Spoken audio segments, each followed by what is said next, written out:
Hai sahabat Hana, balik lagi dengan Wellness Day. Di episode Wellness Day kali ini kita akan ngebahas tentang perkembangan geopolitik antara Iran dan juga US.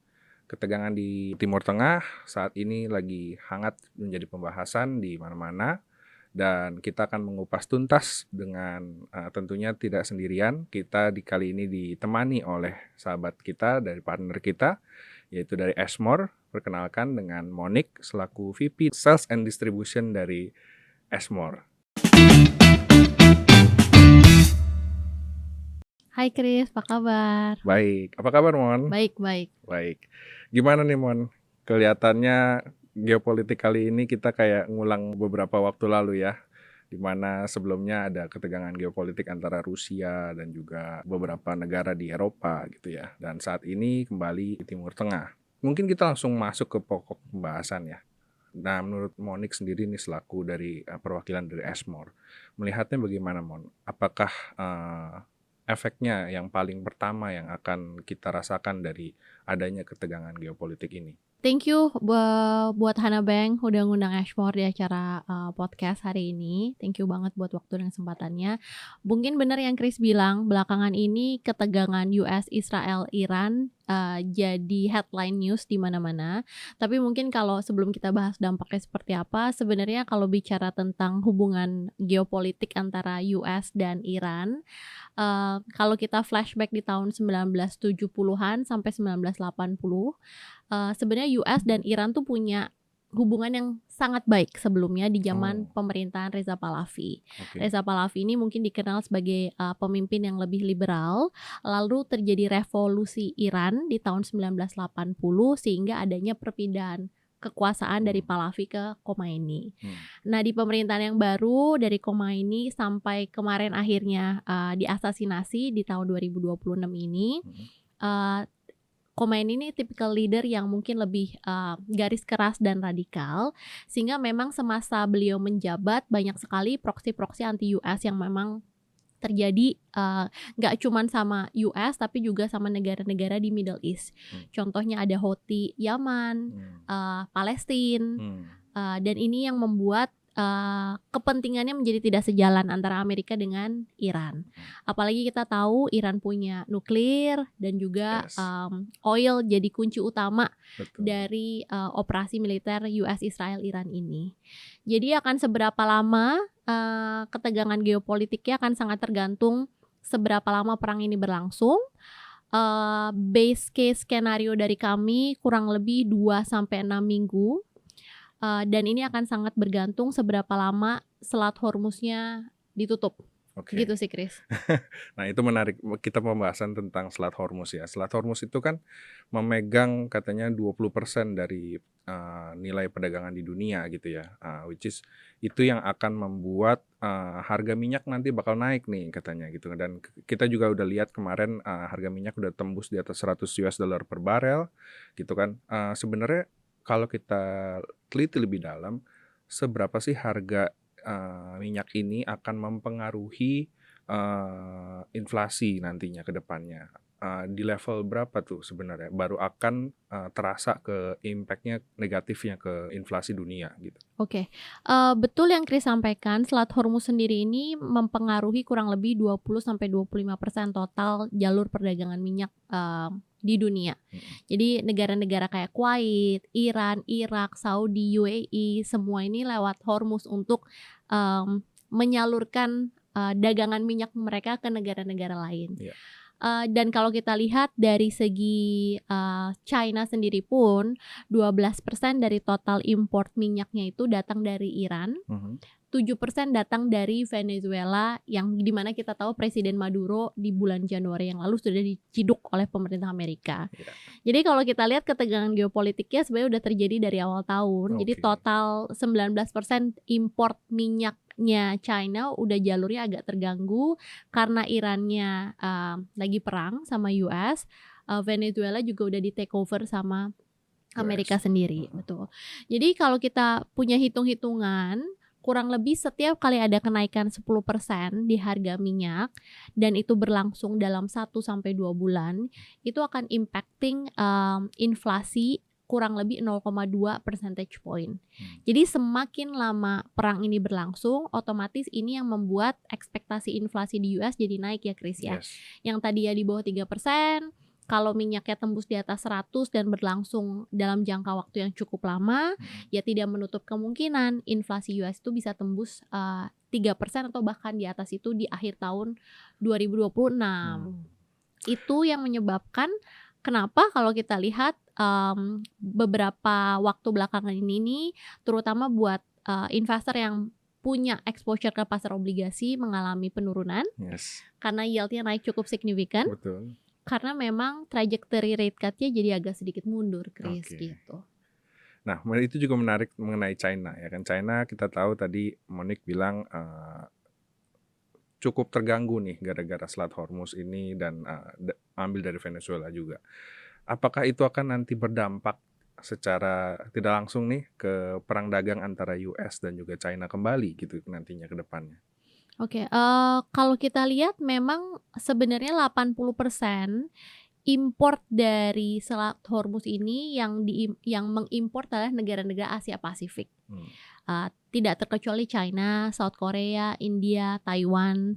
Jadi kalau kita lihat dengan Selat Hormuz yang ditutup total saat ini, di mana hanya Iran yang bisa lewat, atau kapal China itu pun cuma 1-2 kapal yang bisa lewat, tentunya ini mengganggu harga minyak secara keseluruhan karena supply-nya jadi berhenti.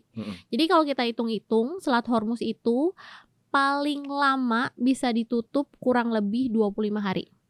Jadi lebih dari 25 hari ini yang bisa membuat Gulf produsen mau nggak mau harus stop atau berhentiin dia punya produksi. Sehingga mengakibatkan harga minyak bisa terus melambung. Karena apa? Karena kapasitas Selat Hormuz pun storage capacity-nya kan terbatas. Iya, Nggak bisa terus produksi, tapi minyak-minyak ini nggak jalan. Jadi memang kalau kita lihat 80% importir minyak dari Selat Hormuz ini di Asia Pasifik, di mana tadi tidak terkecuali China, South Korea, Taiwan, juga India. Nah so far kalau terganggu, China itu kurang lebih masih bisa punya pasokan minyak kurang lebih 120 hari ke depan. South Korea itu kurang lebih 200 hari, India 30-40 hari, Indonesia sendiri mungkin sekitar 20-30 hari. Yes. Sebenarnya minggu depan antara China sama US mereka akan ada meeting di Paris. Dan dalam hal ini kalau kita lihat mungkin in terms of bargaining power, China kayak agak lebih superior ya dibanding US. Karena sebenarnya dari geopolitik ini kita tahu Iran sudah mulai dapat bantuan dari Rusia. Karena dari US sama Israel, terutama dari Israel, mereka udah klaim bahwa sudah menguasai 80% airspace teritorinya Iran. Jadi Iran itu in a total blackout in terms of internet. Nah dapat bantuan dari Rusia untuk bantu penempatan troops-nya US sama Israel tuh di mana on the ground. At the same time Iran memperbolehkan kapal China untuk lewat. Ini juga salah satu strategi militer ya, di mana Iran juga pingin untuk lihat China punya stance ke Iran itu seperti apa. Nah buat China sendiri yang kita lihat the art of war adalah China itu mau dilihat jadi a stable global superpower. Beda sama Amerika yang sekarang image-nya adalah unstable, volatile, sangat tidak stabil. Sangat tidak stabil. Makanya investornya mulai diversified away from the US asset to non-US asset atau US market ke non-US market. Nah dari China sendiri mereka akan hitung-hitungan kan Chris. Kayak kalau saya bantu Iran sekarang dan go full blown war untuk lawan US dan Israel, is it worth it? Atau mendingan saya stay on the sideline, lihat warnya seperti apa, atau gimana? Nah menurut kami mungkin China lebih akan prefer stay on the sideline, karena apakah betul 12% energi minyaknya China itu datang dari Iran, tapi ini bukan suatu hal yang tidak tergantikan, benar ya? Betul. Jadi kalau kita lihat rute, otomatis Asia energinya akan shift karena 80% minyak importnya jadi terganggu. Ya mereka akan cari alternatif energi source yang lain sebagai pengganti minyak, misalnya LNG, gas, nikel, batu bara.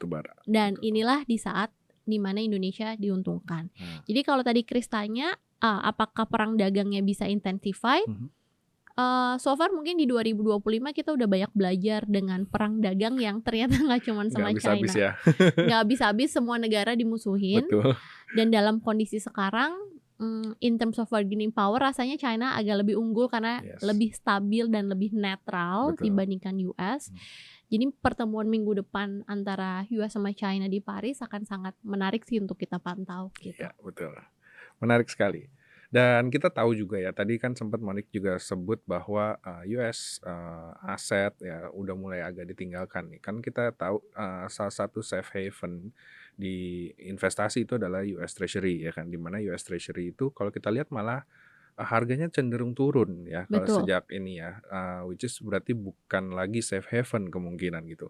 Dan gimana pandangan dari Ashmore mengenai hal ini dan apakah kalau strategi portofolio sekarang sekitar 60-40 di equity, 60 di equity, 40 di obligasi itu masih cukup reliable? Oke. Betul yang Chris sampaikan, US Treasury belakangan mengalami peningkatan yield-nya. Artinya buat investor yang punya exposure di US dollar bond, US dollar treasury mengalami penurunan. Betul. Karena drivernya satu sih Chris, perang. Artinya semakin lama perang, semakin mahal atau costly buat US running the business, running the nation. Jadi kita hitung-hitung dengan adanya perang ini, US punya fiscal deficit bisa widen ke 1,85 triliun. Dan sebelum akhirnya koma ini berhasil diasasinasi oleh US ini udah plan sekitar 6 bulan in advance. Dan planning untuk make sure this strategy works itu costing around 2-2,25 miliar dolar. Bahkan ada beberapa research yang mengatakan kalau memang perangnya terus berkelanjutan, ya otomatis potential economic loss di US punya ekonomi itu bisa mencapai 50 sampai 210 miliar dolar. Jadi ini yang membuat dari Ashmore memang kami punya hipotesis bahwa kita tuh mulai masuk multi-year diversification from US punya aset. Jadi kalau kita lihat flashback di tahun lalu misalnya Chris 2025, emerging market equity mungkin gak dapat flow sebanyak developed market equity. Tapi kita bisa lihat emerging market performance much better dibanding developed market punya performance. Ya karena lebih stabil dan lebih gak volatile dinilainya seperti itu. Nah tahun ini pun juga sama, semakin lama perang, sebenarnya yang paling tidak diuntungkan adalah US. Semakin lama perang, semakin tinggi inflasi. Karena harga minyak, semakin tinggi inflasi, kita harus ingat beberapa tahun lalu kenapa akhirnya Trump bisa menang melawan Biden. Karena satu poin kekalahan telak Demokrat adalah inflasi di US tidak terkendali. Saat ini kalau kita lihat popularity Trump di US sendiri juga udah mulai turun. 38% aja yang approve, 58% udah disapprove, 4% yang undecisive, abstain. Dan jangan lupa nanti di November tuh akan ada midterm election yang kondisinya sekarang masih red sweep skenario. Artinya semua House Congress didominasi oleh Republican. Tapi kalau ternyata nanti di November 2026 ada midterm election, bisa aja kondisinya udah bukan red sweep. Mungkin aja bisa aja blue sweep atau misalnya mix antara red and blue. Jadi itu sih yang menurut kita harus sangat diperhatikan. Jadi the clock is ticking. Semakin lama ya semakin sebenarnya nggak bagus buat ekonomi in US in particular gitu. Oke, mungkin buat kesimpulan kali ya dari semua pembicaraan kita ini. Jadi sebenarnya aset mana sih yang diuntungkan dengan adanya perang ini gitu ya? Dan aset apa yang cenderung dirugikan gitu ya? Terus untuk nasabah-nasabah retail nih, apakah kita stay defensif dengan keadaan seperti ini atau malah justru ini opportunity untuk kita ambil posisi di market gitu. Ya balik lagi tergantung profil resiko ya masing-masing nasabah. Jadi kalau nasabah profil resikonya agresif, kalau view-nya ekspektasinya adalah oke, perang akan selesai dalam beberapa waktu ke depan karena military power-nya US sama Israel lebih superior dibanding Iran. Plus Indonesia akan ada MSCI Iya. deadline yang harus Bulan dibenerin Mei ya. di bulan Mei, dan ekspektasinya di bulan Maret April ini sudah mau dibenahi. Betul. Kita udah lihat ada beberapa proactive action dari pemerintah untuk naikin free float, Iya, UBO ultimate beneficial owner di atas 1% udah harus dibuka. di-disclose, jadi lebih transparan. Kalau view-nya itu semua jalan, ya tidak menutup kemungkinan equity market punya chance untuk perform lebih baik, dan ini cocok untuk investor yang berani ambil resiko agresif di volatility market seperti ini. Yes. Tapi kalau memang resiko agresifnya itu kan nggak buat semua orang. Betul. Ada orang yang lebih comfortable, saya nggak perlu return tinggi-tinggi banget, yang penting stabil atau lebih konservatif. Kalau lihat dari segi bond yield rupiah kan dari awal tahun sampai sekarang aja 3 bulan berjalan udah naik 70 basis point ya, dari 6 ke 6,7. Betul. Apakah masih bisa naik lagi? Bisa kalau perangnya berlangsung lama, inflasi naik karena kita masih net oil importer. Tapi kalau ternyata perangnya berakhir dengan cepat, inflasi nggak naik secara signifikan, bisa aja ada penurunan dari segi yield. Jadi dari sekarang meeting Fed tanggal 17 Juni dengan Fed Chairman yang baru akan sangat menentukan arah kebijakannya, Chris. Betul. Jadi kalau investor expect nanti di meeting Fed Maret dan April akan ada rate cut, jawabannya sih most likely enggak. Iya. Jadi apakah yield akan turun dalam waktu dekat? Rasa-rasanya sih enggak. Kalaupun ada penurunan mungkin di semester kedua, tapi ini pun sangat bergantung nanti meeting Fed 17 Juni tuh guidance-nya seperti apa. Gitu. Jadi kalau nasabah dengan yield 6,7, I'm happy enough. Saya nggak expect significant capital gain dalam waktu dekat, mungkin bisa di-consider. Karena the highest yield setahun terakhir tuh di 7,2, the lowest yield setahun terakhir tuh di 5,9. Jadi 6,7 tuh in the middle ya. Ya, like upper middle ya. Upper middle agak di atas. Cukup atraktif untuk dipertimbangkan. Tapi kalau nanti ada market koreksi mungkin bisa dipertimbangkan untuk adding some more gitu. Oke, thank you banget Mon Thank you, untuk Chris. updates dan juga insight-nya. Semoga ini sangat bermanfaat untuk kita punya sahabat Hana yang menonton Wellness Day kali ini. Mungkin sampai di sini dulu.